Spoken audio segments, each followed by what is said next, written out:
What's a ham radio? The Cadillac of ham radios.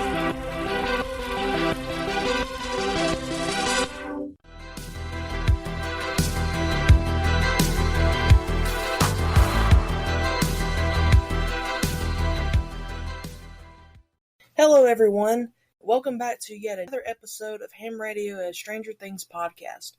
We've got a great episode for you today as usual, but first, we have a little housekeeping to take care of, and I'm going to turn it over to Jasmin to let you know where you can find us on social media and where you can listen to the podcast. Thanks, Ashley.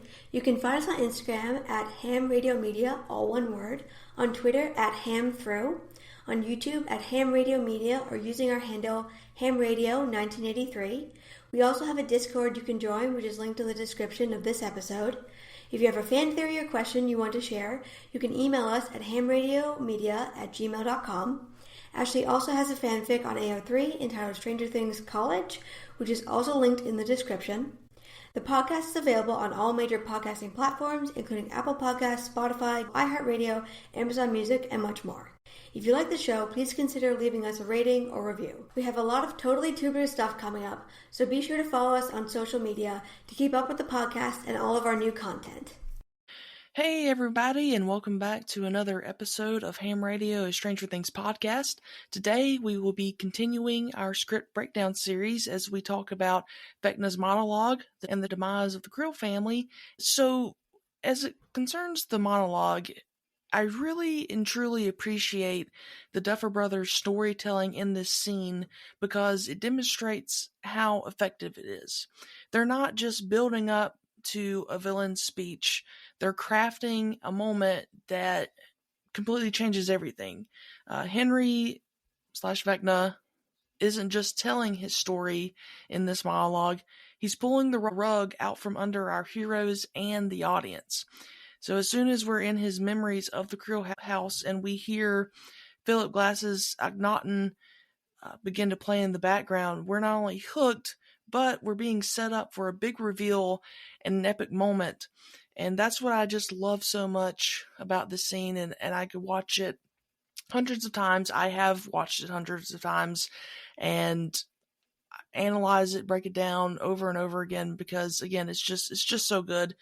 And not to mention Jamie Campbell Bower and Millie Bobby Brown's acting here are so phenomenal, so organic, and so is Natalia Dyer's. And again, I just love how the writing, the directing, and the acting, and the editing, and the music, everything just all comes together so nicely in this scene, in this sequence. And yeah, hands down, in my opinion, one of the best scenes of Stranger Things, period. Okay, so before we dive into the script and the monologue, we have to talk about an unreliable narrator, because this is very important as we go through this chunk of Henry's monologue.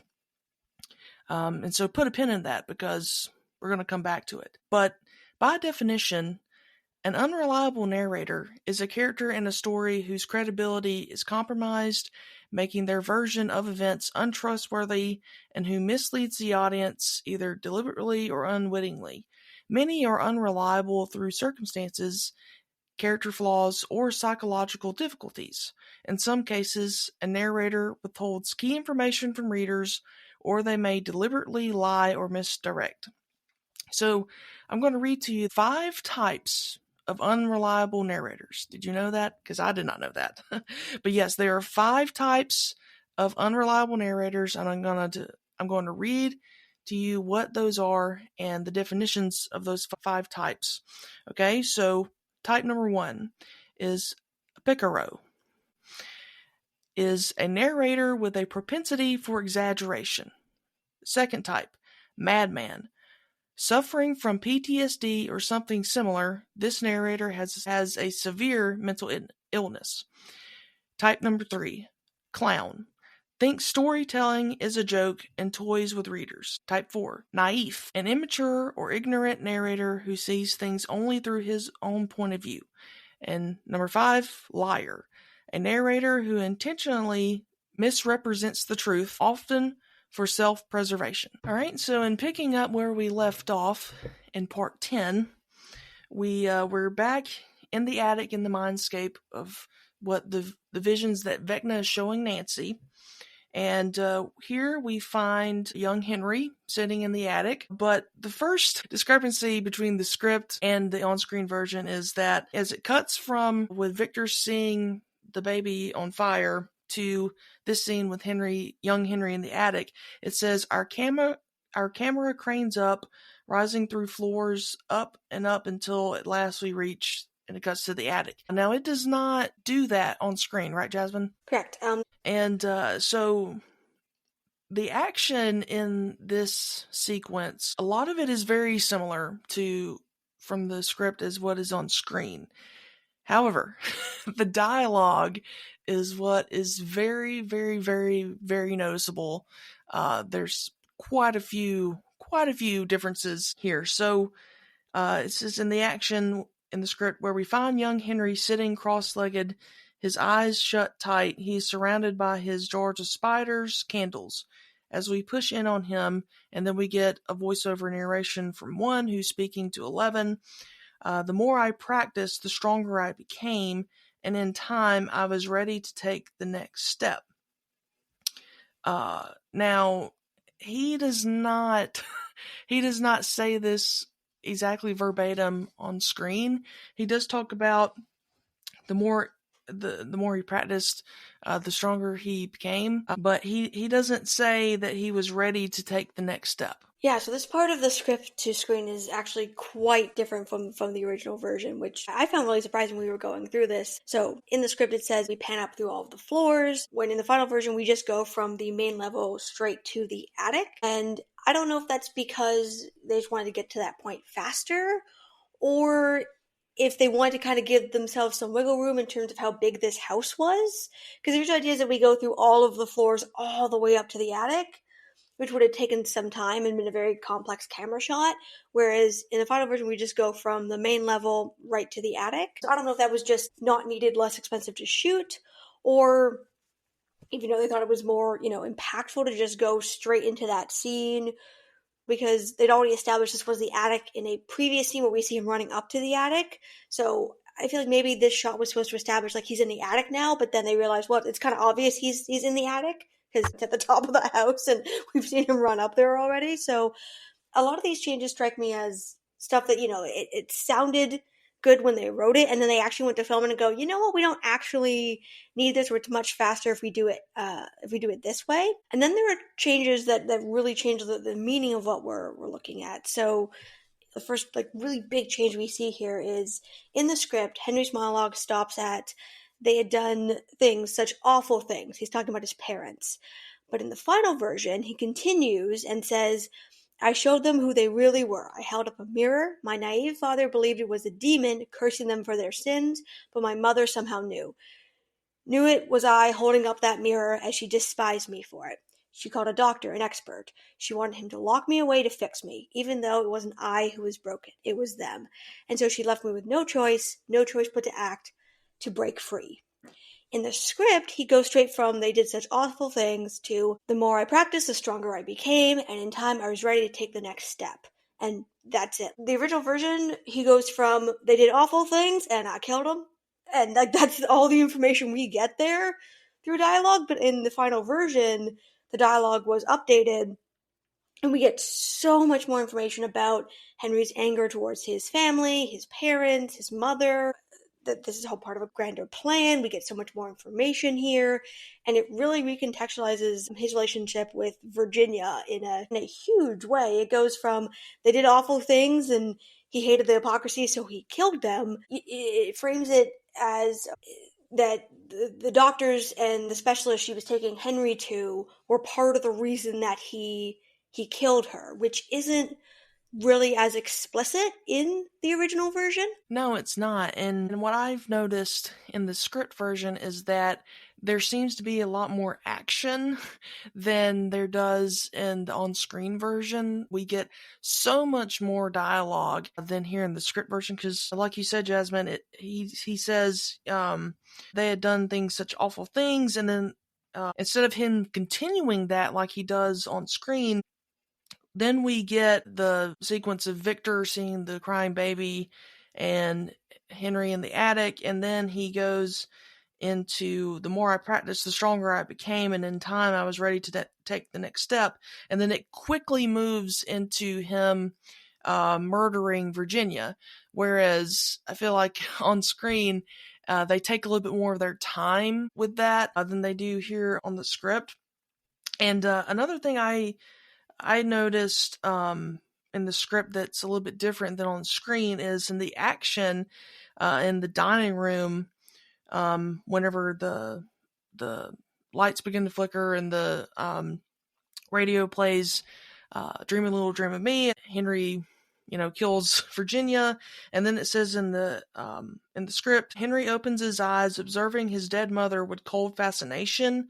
But on screen, after we see him kill her in this sequence, he has like kind of this smug, smarmy smile on his face, and he just wipes the blood from his nose, and Victor picks him up, trying to get him and Alice out of there. He does not just sit there and look at her with cold fascination, as it is written here in the script. And I love how they changed that to the final version, because it really tells you, like, it's been there from the beginning. Like, he's always had this cold, calculating way, even when he was a child. And I think it does better with his character than him just looking with just cold fascination, because that implies like he didn't know what it is that he had done, whereas we know that he knew he was going to kill her, and that he knew how to kill her, and he was not just fascination, it was, haha, look what I did. Absolutely. I think in the original version, he comes across as, cold and detached from everything. But in the final version, he's not. He knows what he's doing. He's proud of it. And I think that fits much more with what we see in the flashback when, he's talking to 11, is that he's clearly enjoying this, right? Like, if he's murdering all the kids, he's clearly enjoying it. And so I think the way the young actor played this here matches much more with what we see with Mel in the memory than him being like coldly detached. And I think it's interesting the way he talks about killing his family originally is very cold and detached. Like, he was progressing, he was taking the next step. And they say when you're looking out for signs of psychopathy and talk about famous serial killers, going from killing animals and then escalating is part of that progression. And I think in the original version, it looks like they were trying to show that progression and say, okay, he started off doing this, and then he graduated to this. Like, he was just cold and detached and going to the next step. But the final version we get, where they added all this extra to it, is he's really angry at his parents, and he's trying to justify it. And, like, you almost believe him for a second. He's so good. But then it's like, when you look at the context, you pull back from that. It's like, okay, you're saying you had to kill them because they were hypocrites and they did such horrible things. But you just killed a lab full of children, and you murdered your own sister. Like, he's so convinced I had to do this, and it's like, you're saying that they did horrible, awful things, but so have you. Like, two wrongs don't make a right. And it also changes the characterization of Victor and Virginia quite a bit. Virginia really goes from a concerned mother who it sounds like was bringing Henry to regular doctors and regular specialists to somebody who was bringing him to the kind of, quote, specialist we see in the lab in the future, like Dr. Brenner. So it really changes this from just, I don't like that you're taking me to doctors and you think something's wrong with me, but he also seems mad at his father for not getting that he's the one doing it, to, well, you brought me close to this person, you made me go see this person, so therefore this is why I killed you. Although there could be something that happened before that prompted this. It's not exactly clear here, and Henry contradicts himself quite a bit when he's saying this part of the monologue. And for all of his comments about, I had to do this, he never explains why he killed Alice. And I find that interesting, because had he not killed Alice, there's a chance he might have gotten away with it, Yeah, for sure. And when I just reflect on his delivery of the monologue, I had to tell myself, or remind myself of, Henry Creel has spent the better part of 20 years of his life with Dr. Brenner.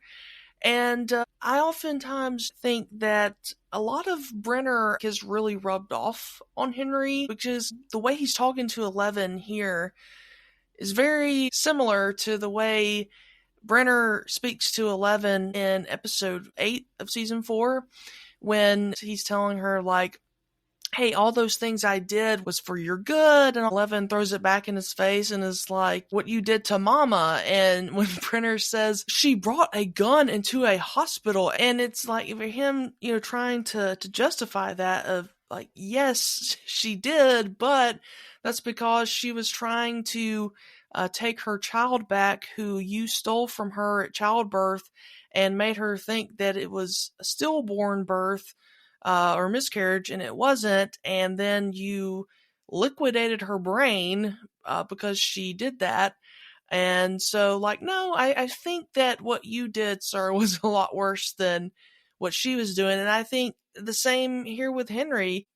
I mean, yes, when you're a child and you don't understand the world and what happens in the world, or things like what happened in war, like what happened with his dad, I understand that it can be difficult to differentiate there between what is intentional and what is not, because we know that Victor did not intentionally murder that family in France. He did not know that there were citizens there. He thought it was soldiers. That's who he thought it was. He thought it was the enemy. And so even though we don't know what Virginia did, other than got into contact with Dr. Brenner and wanted Henry to go see him for treatment, all those things, yes, are true, but you just murdered your family, and then you did not succeed in murdering your father, and so you, quote-unquote, had it set up where you framed him for something he didn't do, which I don't think that Henry knew that his father was going to get framed for that. I think he just took credit for that part of it, but it doesn't matter, because he killed his mom and his sister, and now, 20 years later, has just murdered a bunch of innocent children and lab personnel. So, I mean, it doesn't matter. Like, you still have done very, very bad things. Yeah, and it's interesting because the more I reread these lines, I think there must have been something going on with Virginia before that, because he frames it as if she was taking me to these specialists, these doctors, so that's why I did it. Like, that's the way he frames it. He talks about how, like, his father thought it was a demon, and she said, but my mother somehow knew it was I who was holding up that mirror, and she despised me for it, so she called for a doctor. And she wanted him institutionalized because, yeah, she figured it out he was somehow doing this, and she knew it wasn't safe for him to be around his sister, to be around other people. It wasn't a demon, it was their son. And so whatever was going on with Virginia, or whatever he, quote, thinks made her a hypocrite, must have happened before that, because he starts messing with her, and his father thinks it's a demon, right? So it's not really, quote, working on him. It's freaking him out, but he doesn't realize it's Henry. But it does work on Virginia in the sense that she realizes, like, oh, you're doing this, and you're messing with us, and it's not safe for you to be around other people.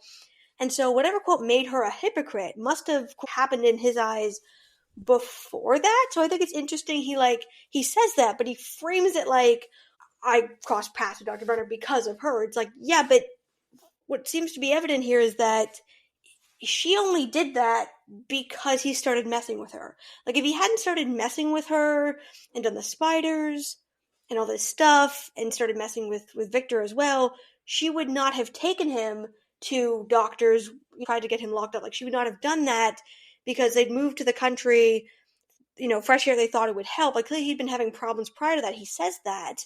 So clearly she thought that was working.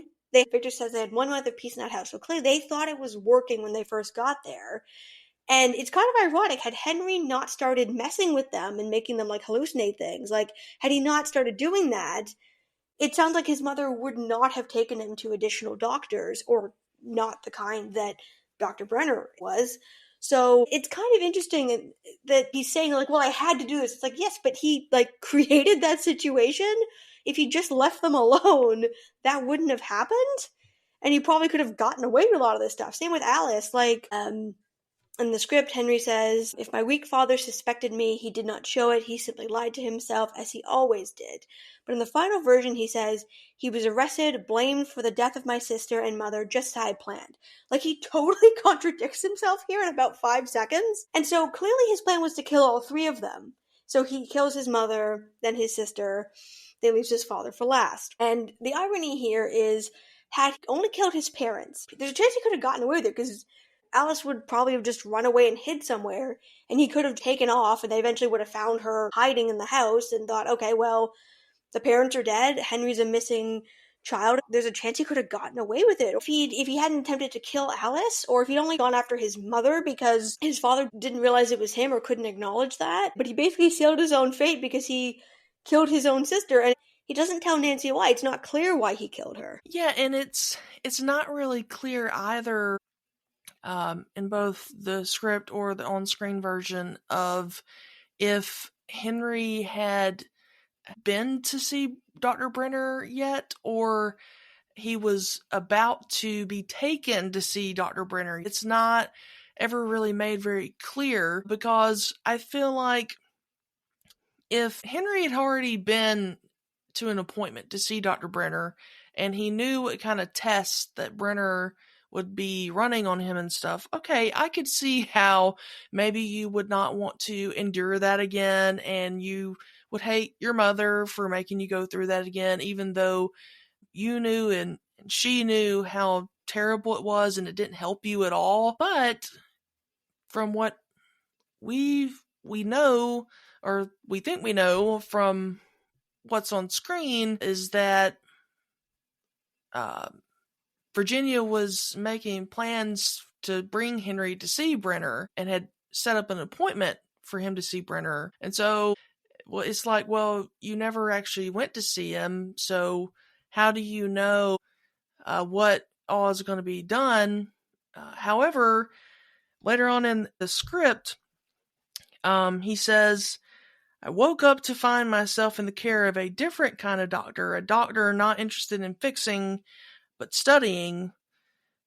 So again, like, is that something that Henry surmised later in life, once Brenner took him into the lab, and then Henry realized what kind of doctor he was?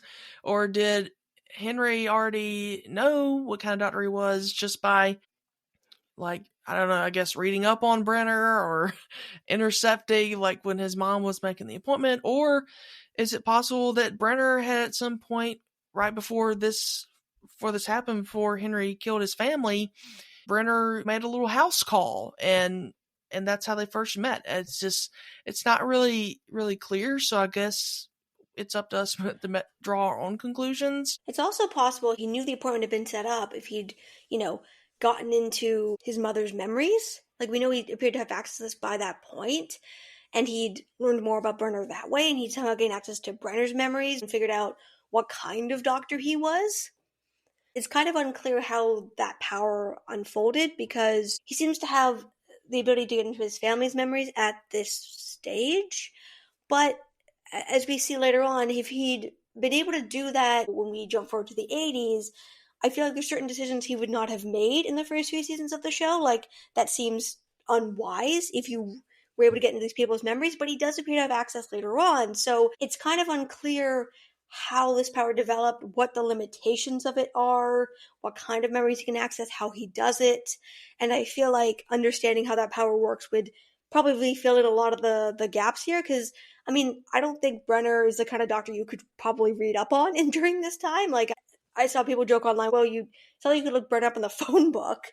Somebody must have referred Virginia to him, or he must have gotten wind of what this kid could do and reached out. It's not a typical thing. We know he was the kind of stuff he was already involved in by this time, and yes, he built the program around Henry, but he was clearly involved in those kinds of experiments prior to Henry showing up. He makes it seem like, well, she was going to take me to Brenner, so obviously I had to kill her, but it doesn't sound like they'd actually met prior to that happening, and it's not clear she'd even gotten to the point where she discusses with Victor, because he says that she wanted to lock him up, but since Victor thought it was a demon and didn't think their son was responsible, it's unlikely Victor would have gone along with that. So it sounds like they hadn't even gotten to the stage of them discussing it as a couple and being like, what are we going to do? You know, like, it doesn't sound like they'd even gotten to that stage. So it sounds like Britta later got access to him and he kind of backfilled the gaps and went, well, I had to do this because she was going to take me to Brenner. She was going to lock me away. But from what he shares and what we see of his father, it's not clear if that actually would have happened, if the family perhaps would have moved somewhere else or found another option, or, you know, if Virginia and Victor had disagreed, what path they would have taken. So it's like you said about being an unreliable narrator. You know, he tells his version of the truth, but even that, he contradicts himself. And you brought up a good point there, because, yeah, I mean, you're right. Like, we don't know if Victor and Virginia ever had a conversation about this, because in episode 4, when the older Victor is retelling his account of events to Nancy and Robin, he never mentions a doctor at all. He doesn't say, we called in a doctor to check on Henry. I mean, as far as we know, Victor had no idea that anything was even wrong with Henry, other than he says, like, he was a special child and somehow he just knew. Like, that's all he says. But I mean, the man thought that a demon murdered his family and was living in his house. And so, to me, if anything, Victor would have been calling a priest or a preacher or someone religious to deal with this, not a medical professional. And so, yeah, I mean, it kind of, by all intents and purposes, based on the evidence, it seems to me like Virginia went out on her own to find Brenner because she knew that something not only was wrong with her son, but she kind of seems to know what it was, and maybe not specifically supernatural abilities, but certainly mental health or something psychologically was wrong with her child. Yeah, I mean, I'm kind of more of the mind that she was trying to find a specialist or somebody to help him, and that somebody kind of referred her to Brenner, because I don't know how else she would have found the guy, but I agree with you that it seemed to be that they moved out to the country because they thought that moving out there would cure him, right? He was having problems, doctors and teachers said, and I think, what we're meant to take is that stuff to do with his powers, the way he was behaving. But then, as the monologue goes on, and, we later hear from Victor that they had 1 month of peace in that house, and he didn't know, wasn't able to acknowledge that it could be his son, that implies that whatever was going on wasn't actually his powers yet, or like maybe they were just starting in a lesser capacity, or it could have been something else completely different. It could have been a behavioral thing. Like it could have been something else that caused them to move out there, and then they got out there and like, okay, well, he's doing better. It's been a month. Things are peaceful. We're doing better. They thought that had been successful, and then stuff started happening. Victor thought it was a demon. Virginia figured out it was Henry. And so it sounds like she was, looking into doctors, getting appointments for him. We don't know what Victor knew. It's also possible he thought she was just taking him to regular doctors, which makes sense if you think if your kid is behaving strangely.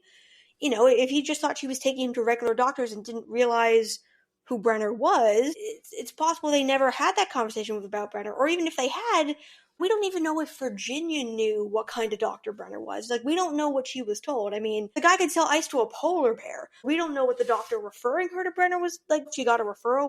Or if she did find him, how did she find him? Like, we don't know what information Virginia or Victor really had. And Henry makes it seem like, well, they knew this guy was evil. But I don't think they did. To me, it just sounds like they were genuinely trying to help their child, and Virginia figured out something was seriously wrong. And I feel like Virginia's a victim in all this. And so was Victor, because they were trying to do the right thing, and Henry went and did this horrible thing, and he's like, well, I had to, because this is where I was going to end up. And it's like, but we don't actually know that. Something else that I noticed that I really love about this sequence is when the camera pans over and you see Nancy is standing in the dining room as the radio goes haywire. You can see there are like tear tracks on her face, and you can tell she's been crying because she was so horrified and sad over the death of the bunny. And we later see her at the end of the season with like a stuffed bunny that they're donating. And I was like, oh wow, it's just like the masterclass in acting here. Like it's so, and she's clearly so horrified over this, especially since the bunnies are a special animal to her. And she's like so horrified, and she's still trying to recover from the horror that was the bunny. And then the guy just kills his mom right in front of her.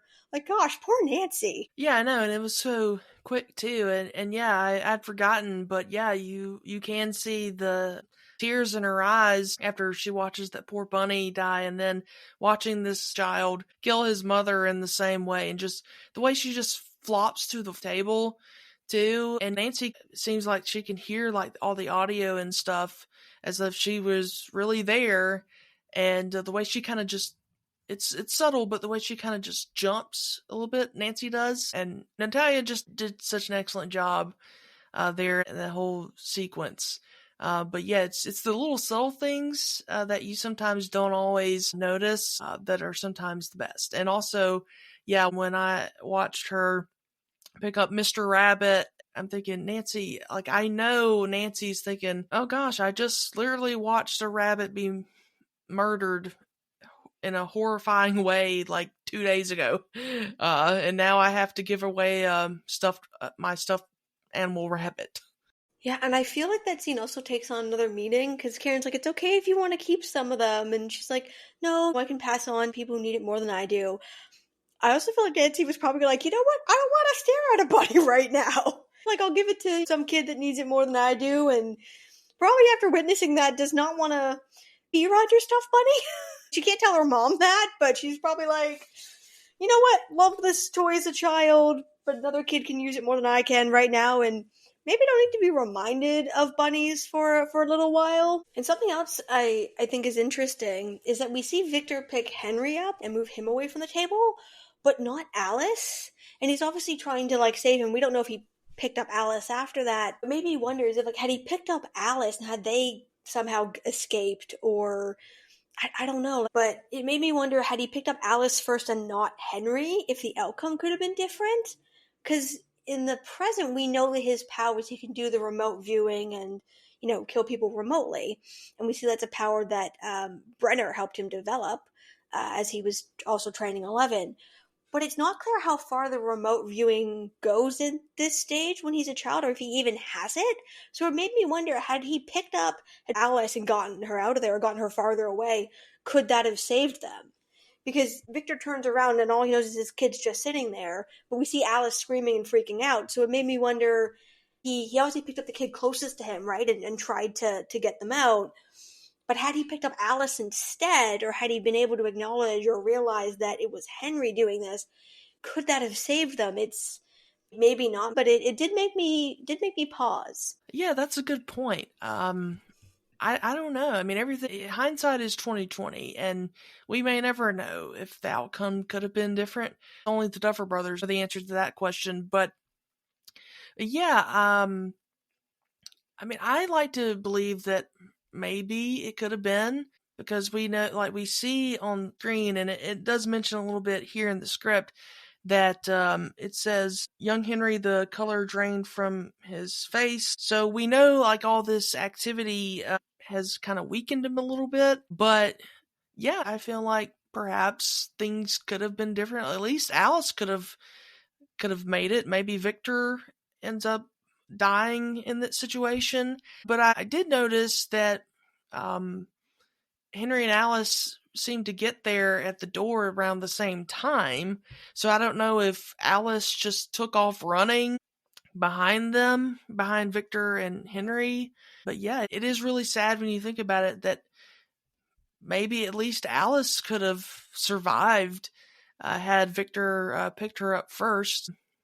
But again, we'll never know. And I know that Henry was closer in position-wise to Victor there than Alice was, but at the same time, I do wonder if maybe Victor had a little bit more of a propensity for Henry as opposed to Alice, because older Victor does talk a lot about Henry, and you know, he even calls him my boy, and again, just a little nuggets to think about, as I often do. Yeah, it does definitely seem that way, that Victor was closer to Henry or had more affection for him, that Virginia was closer to Alice. And that does sometimes happen with parents where the dad is closest to the boy and the mom is closest to the girl, although not always. So it does make you wonder, had he, been able to acknowledge what Virginia was trying to tell him about Henry, had he realized it in that moment, had he grabbed Alice and gotten her out of there, she might have made it and escaped, or he could have made it potentially. And it's sad when Robin and Nancy interview him, decades later, it's clear he still has a affection for Henry and for his family, and that he misses them. And it's kind of, I think, up for debate if he truly still believes it's a demon and he doesn't realize it's Henry at all, or if on some level he knows it could be, but he just can't acknowledge or accept that. I mean, it's a pretty hard thing to accept that your 10-year-old would do this or could do this. But the interview that Robert Englund did about that whole sequence, I think, is really excellent, where he talks about that, where he's like, the mom knew, but he wasn't able to acknowledge it or see it the way that Virginia was. And something else I thought was interesting is that in the final version, we see Henry's nose bleeding when he kills his mother and sister, but in the script, that's not described. And I wonder if that was added to make the connection when somebody with these abilities kills somebody or does something with their powers that requires a lot of energy, their nose starts to bleed. Because in the future, we see that with 11, and we do see it with other kids at the lab.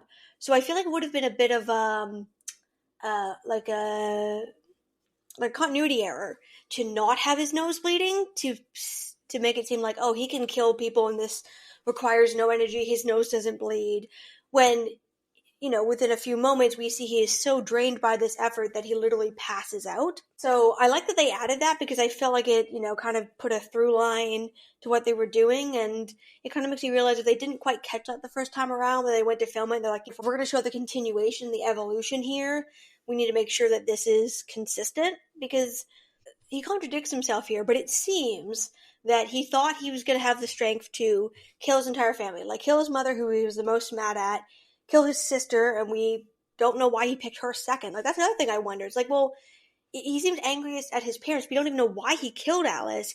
It's weird that he didn't go at Virginia and then Victor and then Alice, because had he done that, he might have gotten away with it and she might have lived. So it's interesting to me that he doesn't say why he killed Alice, but he goes after his mother, who he seems to hate the most, and then his sister, and then his father. So I don't know if he thought Alice would take less energy, maybe, like it would be a quicker kill, and he didn't realize that taking of each life, no matter how big or small somebody is, or their age, takes a similar amount of energy, and so he didn't have enough energy to kill his father, a full-grown man.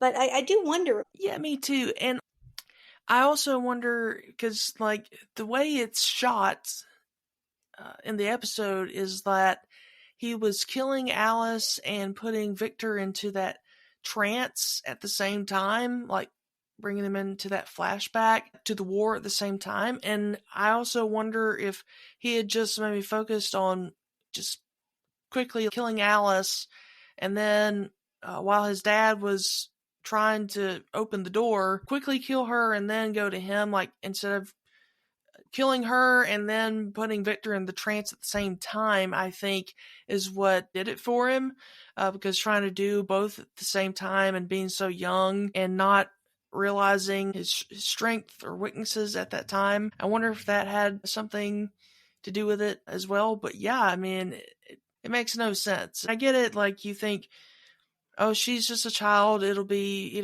easier than going to an adult and then the child. But at the same time, look, if you take out your dad, you take out the adult, yes, you still have a survivor in Alice, but she's just a child. And maybe, like you said earlier, maybe there's a chance for you in the long run that you're helped out in the long run because she's just a child. But again, he didn't do that. What did he do? He wanted to make oh, that was all part of my plan.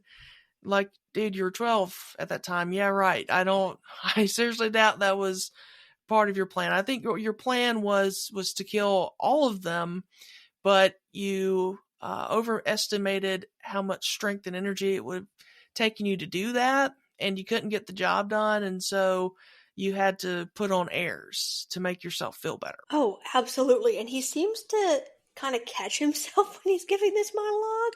And what's interesting is it's easy to forget the entire sequence is so seamless that these are two different things. You have the memories that Nancy is seeing that have no monologue, and the monologue to 11 that have no memories. And at the time, she has no context for this. Like, she will not get the context for this until, like, literal, like, years later. And actually, by the end of season 4, we don't actually see her get that context yet.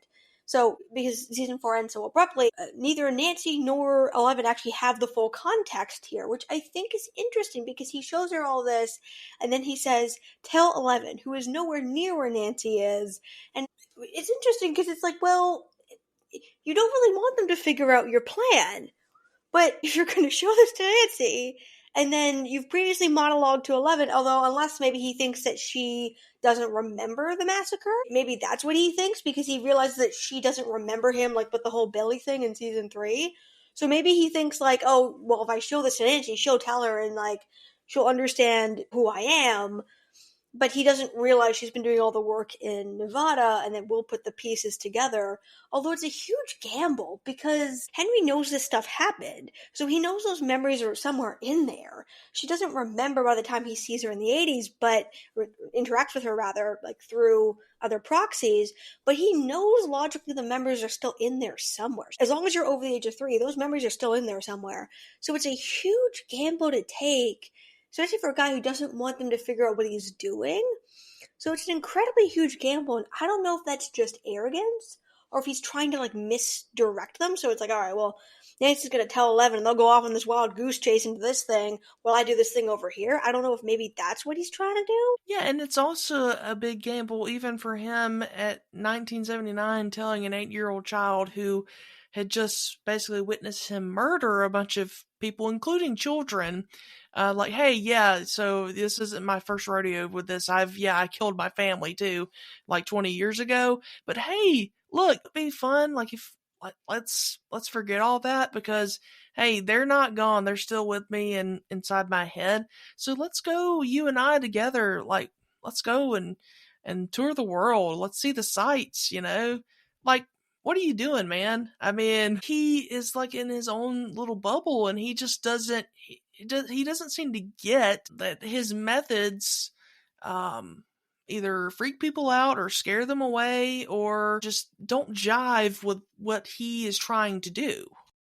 Yeah, and that's something I really question about this season. We talked about this earlier when we talked about their escape from the lab, that it doesn't really make sense that he grabs her hand and brings her up through the back, like back up into the main area. That he should have just like shoved her through the hole, and then he could use his powers to get out and like met up with her on the other side. So it's kind of weird that he's like, we've done all this work to get you out of the building. Take my hand as we run back towards them. And then he tells her to hide, and he's mad at her when she comes out after like she hears people screaming. And then she watches him kill somebody. And he goes on a monologue about how he killed his family. She's upset, and she's crying, and she's freaked out by this. And he seems to think that his entire monologue here is gonna, like, convince her to come with him. But it's like, well, you could, like, you didn't even need to do that. You could just shove her through the hole, met up with her other side. She wouldn't have known any of this. She probably would have gone with him, because he was being friendly to her, and she'd lived her life in captivity. So he probably would have gone with her, and it probably would have taken a while for her to realize how bad he was before she tried to escape, but he could have gotten possibly a few years out of that. And then he turns out, having realized he's freaked her out, she's crying, to be like, you know what's going to convince this child to come with me? If I tell her about how I murdered my family 20 years ago, that's totally going to work. So, like, and I feel like that's the thing. It's the villain's monologue. It's always that's the cliche, right? It's always their downfall that they think, if they monologue good enough, if they do a good enough job, that's somehow going to convince the people around them. And it reminded me of the movie The Incredibles and how they parody that, where they're like, while the villain's monologuing, people will escape, and it's like, yeah, if you stopped monologuing, you would have gotten away with this. But it's like you said, he's in his own little bubble. he's so convinced. He's like, if I explain everything, she will understand. He's like, why do you cry for them? Like, if I explain why you shouldn't be crying, isn't that just like a man? If I explain why you shouldn't be crying, you'll understand my perspective, and you'll stop crying, and you'll go along with what I want. Like, damn. And something else I thought was interesting is that so after he contradicts himself, and he says, if my weak father suspected me, he did not show it. He simply lied to himself as he always did. But in the final version, what he says is he was arrested, blamed for the death of my sister and mother, just as I had planned. In the script, he says, I had finally escaped my family, but I was far from free. And he frames it like I had to be free of them.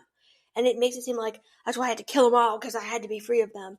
But in the final version, he just says, but I was far from free. And then we go into the stuff about Dr. Brenner.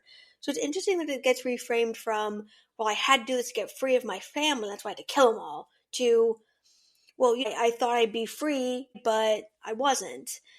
And I also thought it was interesting in the sequence where when they pan over and they show Victor being arrested, like, Victor just looks like confused, because clearly he's told them it was a demon, and they've obviously checked out the house and found 2 people dead.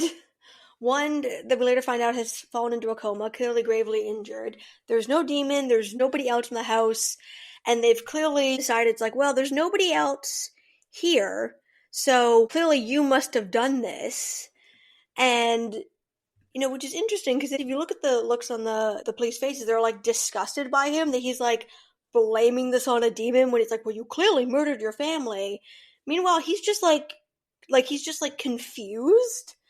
And it, like, it's not funny, but it kind of reminded me how, like, when you go to Hawkins to the Present, it's like, man, apart from Hopper, this place has never had good policing. Because, like, I get they wouldn't believe a demon did it, but if the guy's babbling about a demon, and he's also, like, he's not covered in blood. Like, he's not wielding a weapon. They seem to think he did this with no weapon. He's not covered in blood. They find him holding his son in his arms. And to me, they'll obviously, like, this happened in real life, I'd be like, okay, well, clearly somebody must have attacked this family and taken off, and this guy's, like, going mad with griefs, and he's saying it's a demon. To me, that seems a much more logical conclusion than the guy that's not wielding a weapon, that's covered in absolutely no blood, did it.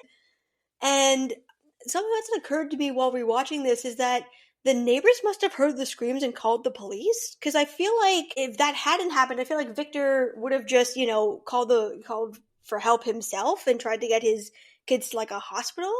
So it must have been the neighbors that called. Yeah, it must have. I don't know, but have you ever noticed that in that sequence when they're arresting Victor, that on the patch on the sleeve of their uniform, it says Indiana State Police. It doesn't say Hawkins Police. And, I mean, I don't know about you, Jasmin, but I don't think that the Indiana State Police would be the first ones that would be notified.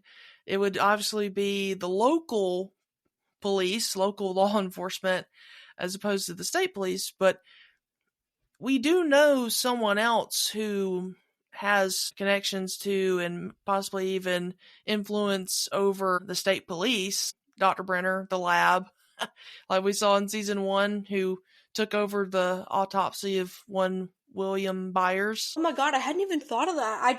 When I was rewatching it, I just thought that the local police were in over their heads, so I'd call the state troopers in, but you're onto something there. Like, I wonder if Brenner heard about what had happened, and he, like, asked them to intervene, because Victor talks about trying to protect his family and how it had been an issue, so I wonder if the local police, knowing it was an issue, might have believed Victor, or not believed it was a demon, but been like, okay, we know someone's been killing animals and, like, messing with this guy's property. They would have been more sympathetic and been like, maybe whoever was doing this came back and hurt this guy's family, and we know he's convinced it's a demon, but obviously someone's been doing something. And he thinks they would have been more sympathetic, so he asked the state to get involved, and they took one look at it and were like, oh, well, this guy clearly murdered his family, or he said something like, well, I think the father might have done something, or, influenced them, so they just arrested him, because, yeah, in the shot, you can see Alice's body is still on the floor. They haven't even roped off the crime scene. Her body hasn't even been, like, They haven't covered it in a sheet or anything. Like, they literally just showed up and arrested the guy immediately. So, yeah, somebody must have said something to them, because of this, the local police, if they'd gotten there first, those kind of things would have been done. And also, it seems to be framed like as if they thought Henry was dead as well. So it sounds like he was taken to the hospital and Brenner intervened as well at that stage and got him transferred. Like, they faked his death the way they faked it with 11. It was like, oh yeah, he died. And everyone seems to think he's dead because it's the Creel family massacre. They're all dead. Victor killed them all. When in reality, he'd fallen into a coma. And, Brenner had basically had him transferred. But I'd never thought about that. But I think you're right, because it looks from this shot like they literally just showed up and arrested him and are like disgusted by this guy who's like, but a demon.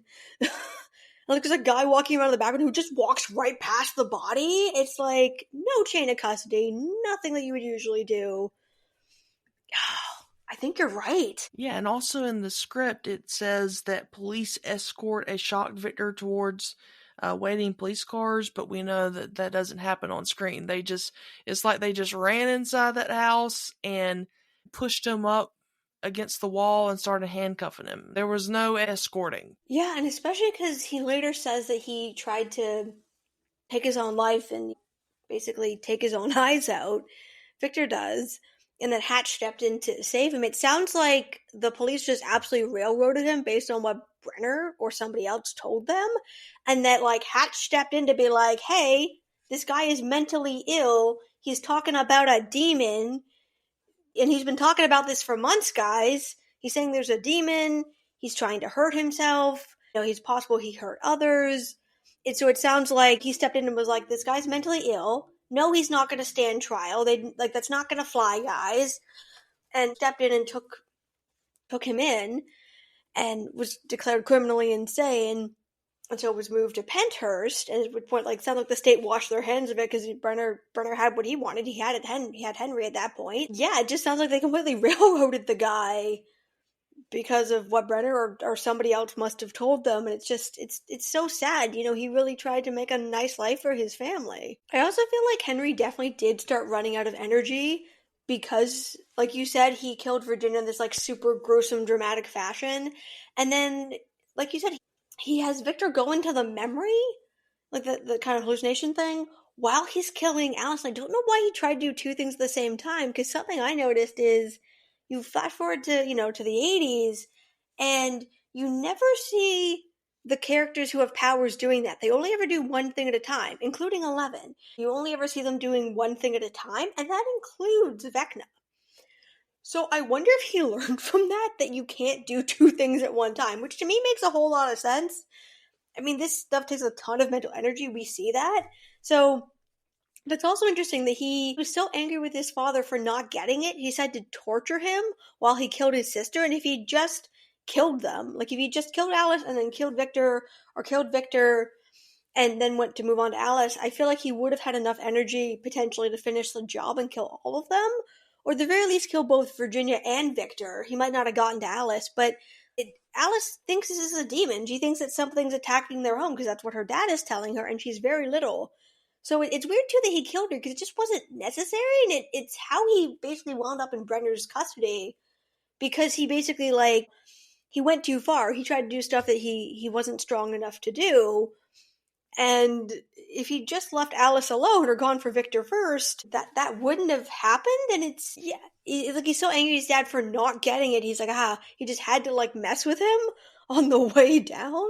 It's like he was so arrogant at such a young age, he thought, he could do whatever he wanted, and seemed, shocked and surprised when, that wasn't the case. Yeah, and one other thing I noticed, too, is throughout that whole sequence, we never see, Henry, extend his arm at no point, to kill his mother, or when he's killing Alice, or the dad. So I don't know if that was intentional on the show's part because they didn't want us to yet know about this kid, even though we'd already seen him do it with the rabbit.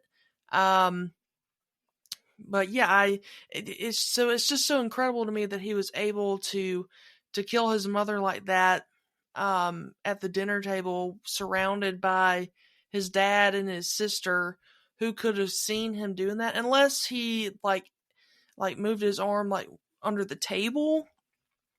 But yeah. I don't really know if we could say like there's holes in the story, but I just feel like there's still so much that's still left out. That's a really good point. I feel like he could be moving on their table, but I wonder if he did that without doing so to give himself the element of surprise. Like, he clearly wanted his mother's death to be this big, dramatic, terrifying thing. You know, her bones snap, her eyes bleed, like, it's really gruesome. And so I wonder if maybe what is, like, you know, stretching your arm out and, like, harnessing that energy helps you pull more off in that moment. And, because, I mean, we do see 11, you know, take out the Brenner and his goons at the middle school in season 1 without moving her arm.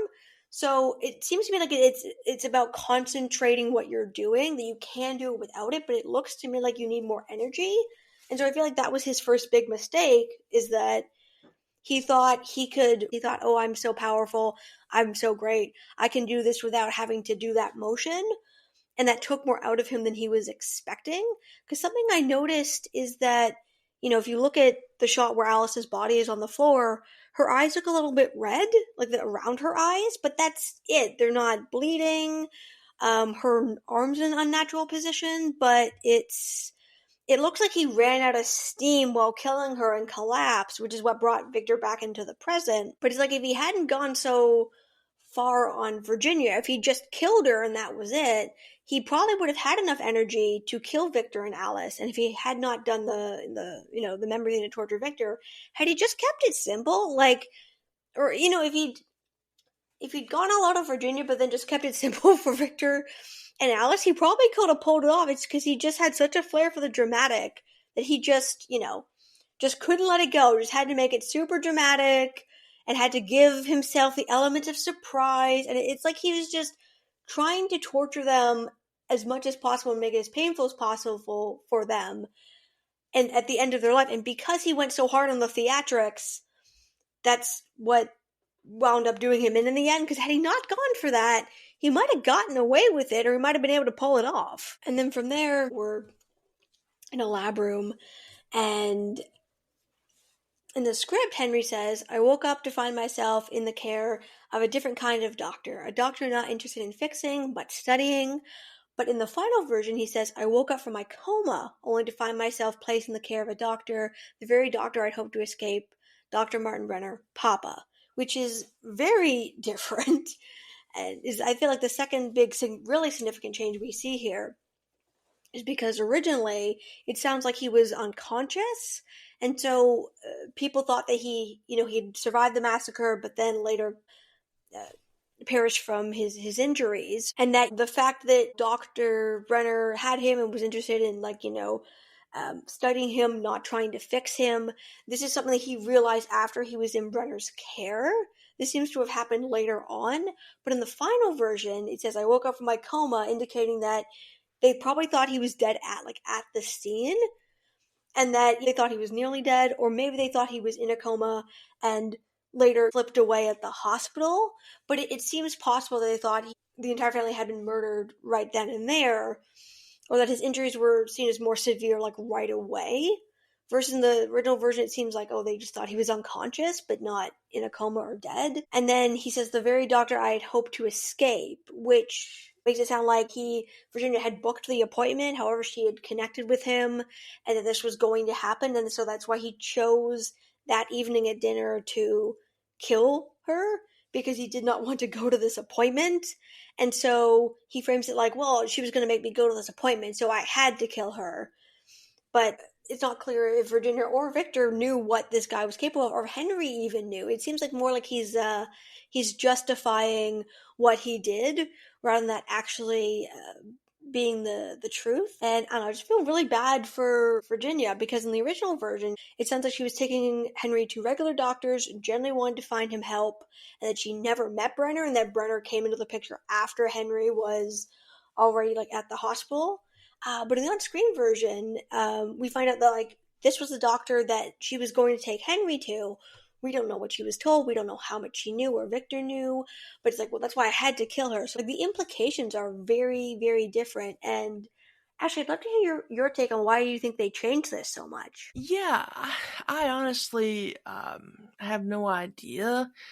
I think maybe it has something to do with maybe something that Jamie Campbell Bower had suggested just in coordination with the Duffer Brothers here. But if it were only a little bit, like a handful of lines or something from the monologue that were different from script to screen, I would be like, okay, when they went to film, they changed it up a little bit because they just found that it didn't work as good when they filmed it as it did when they wrote it. But in the script, not only are there significant dialogue changes, but just the action, like the way the sequences are different. They're out of order from what is on screen. So I don't know if they did it because they realized that maybe they were giving away too much if they did this on the on screen, or maybe they did film this and when they went back and saw it and watched it, they were like, we need this to hit a little bit harder because I don't know if they knew at that time they were going to split this season into 2 volumes, or maybe they did. They had that conversation with Netflix, and they were like, "This is where we're going to split both volumes, and we need it to punch a little bit harder." And so they just went back and maybe reshot it. Which I will say, I definitely love the on-screen version a little bit better than what's here in the script because it flows better. There are some little instances of the dialogue that's in the script that I would have liked to have seen on screen. But other than that, like that's the only thing I can really figure. Or maybe they looked back at it when they filmed it and they said, maybe we want to save some of this for season 5 and have it be a little bit where we have a little bit more wiggle room in season 5, to be able to fit that in better. I honestly, I wish that someone out there would interview the Duffer Brothers and ask them these questions like, hey, what happened here? Why did it change between script to screen? But unfortunately, I don't think we will ever get the answers to those questions. Yeah, the way it comes across to me is that I wonder if when they went to film this that they wanted to include more of his backstory and flesh out his backstory and his motivations more than they'd originally scripted, because the scripted version he's very cold and detached and it's very like clinical and like I did this and then I did that. Whereas in the final version, you can see his anger, you can see his emotions. It's a much richer, deeper backstory. It's a lot creepier too. And so because of that, you feel like each character, both Eleven and Nancy, get a fuller picture that once they come together and share with each other what they know, leads to a deeper, richer picture for them to move forward and try to figure out what this guy is planning and what he's up to. So I feel like maybe they were trying to kind of give him more motivation, more of a backstory, in the same way that in the original scripted version, Dr. Brenner in the present, in the 80s, comes across as much more sympathetic than he does in the final version. And I think that was a good change because him being more sympathetic doesn't really fit with what we've seen. And his ending there wouldn't have packed the same punch if they didn't keep that consistent. So I think that was a good call. So I feel like some of the stuff probably worked better when they were picturing, when they wrote it and they got in there to film it. They're like, you know what? We need to punch this up. We need to kind of get more emotion. We need to have a deeper, richer backstory. We need these scenes to really hit, to really pack a punch for these characters. So as we set everything up, as we go into our final season, like you really feel it. Like you feel the emotion. You really, feel where these characters are coming from. And I agree. Some of the style would have been nice to have on screen, but I definitely think the final version is much stronger. It's much more impactful. It's much creepier.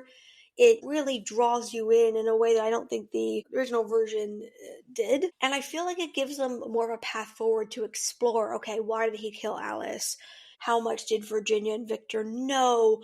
What happened with Virginia prior to this? Because we know from the behind the scenes pictures they've shared that there was a photo of a scene from Alice in Wonderland that was in Alice's bedroom at the Creel house. So we do know we are getting flashbacks to the Creel house in season 5. We are going back there, and I feel like with what they've set up here, and we also know we're going back to the Rainbow Room, that with what they've set up here, they can go back in and dive into this more because of the groundwork that they've laid that I feel like would not have been there had they gone with the original version. Yeah, and it makes me think of like just season 1 in general, and I just think of all the things that they're going to do, like they said they're going to do specifically with Will and his time in the Upside Down in season 1.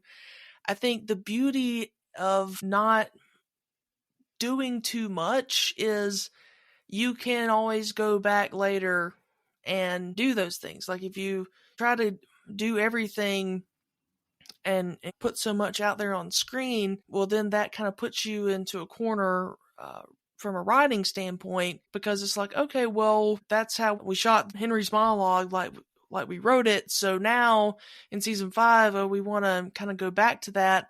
But okay, well, that's how it is on screen. That's how people are seeing it. Oh no, what do? We have nothing really, no more material to do here because we already technically did that. So what do we do now? We want to like retcon that, or what we want to do. So yeah, I do think that by them choosing to shoot it the way they did and have it be the on-screen result, I think that's one good reason why it plays out better than had they did the way they wrote it in the script. And also by the way it's written in the script, it's a little bit confusing. The way like the sequences are ordered and how all those, like the pacing of that.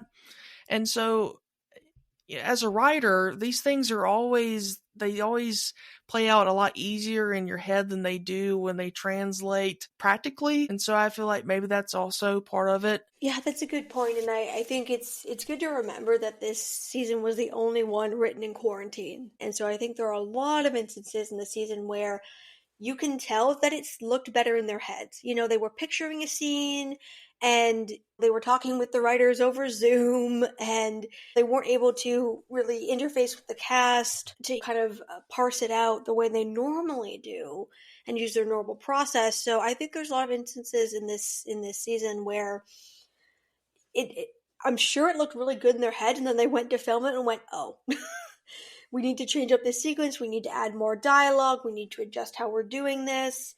And I remember reading somewhere that they did have to come back and reshoot some of the Creel House stuff because the hair and makeup team had done a post about how they had to do a wig and I think it was new eyebrows and stuff for the actors who played Virginia, because they'd finished filming it and then they had to come back and reshoot something, but she'd moved on to another project, so her hair was a completely different color. She looked completely different, so the hair and makeup team had to do all this work to basically transform her back into Virginia, and you can't even tell. So kudos to them. They always do an amazing job. But I think you're right about that, because they did have to go back and do some reshoots from what I read. So I wonder if they shot it the original way and were like, ooh, we need to add some stuff back in here. And, we know we are getting quite a lot of flashbacks in season 5, which is exciting. And thankfully the de-aging technology has come far enough that they're able to do that. It dawned on me that they might actually have to use that on Alice and Henry because years have passed, so they might actually have to do that. Because you know how kids age really quickly when you're that young? Yeah, it certainly is. I mean, I haven't seen the actress who plays as Alice, but I have seen the actor who plays as young Henry, and he definitely looks a lot older than he did, really about 4 or 5 years ago now when all that was filmed. So yeah, you're right. They're going to have to recast them if they're going to go back to those flashbacks of the Creel family, or yeah, they're going to have to use the de-aging technology again. The plus side is it's giving lots of work to the younger actors who are, we've seen the one for Noah and we had one for Millie last season. And I will say when they use the technology appropriately, I think it's a great tool. when everyone's consenting to its use and they're using it for something like this where a delay has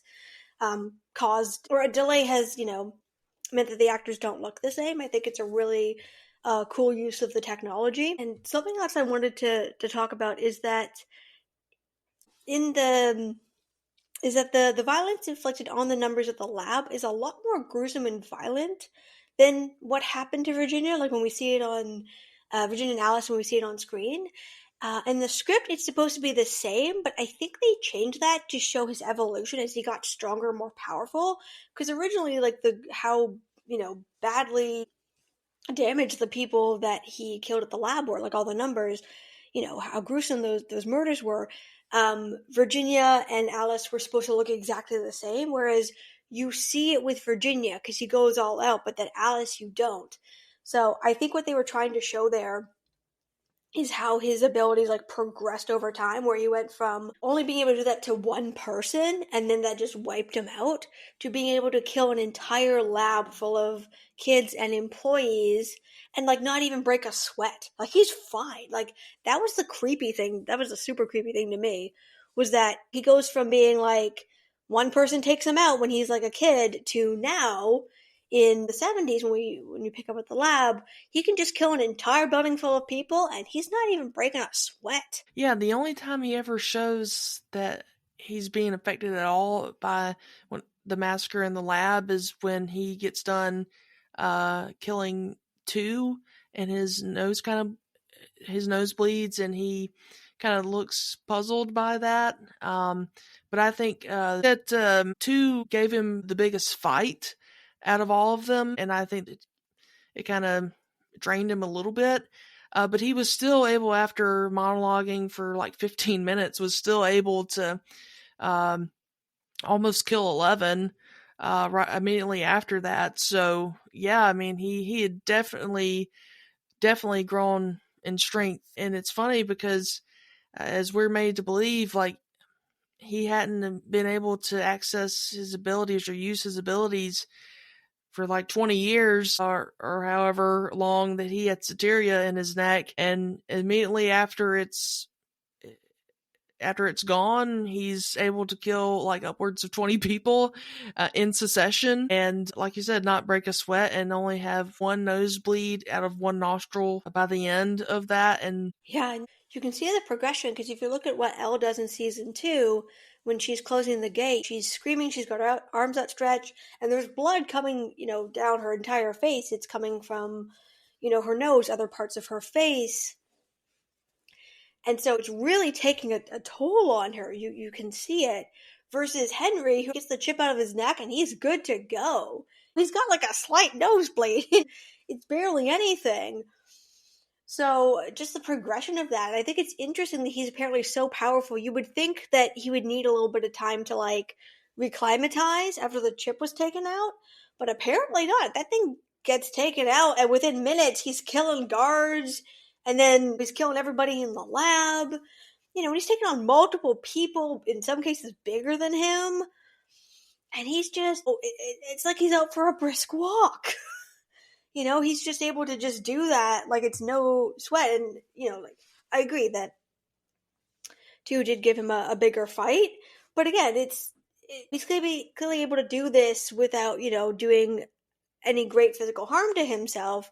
Meanwhile, every time 11 tries to do something of a similar magnitude, when she sends him into the Upside Down, when she's closing the gate, like it takes her out. Like she...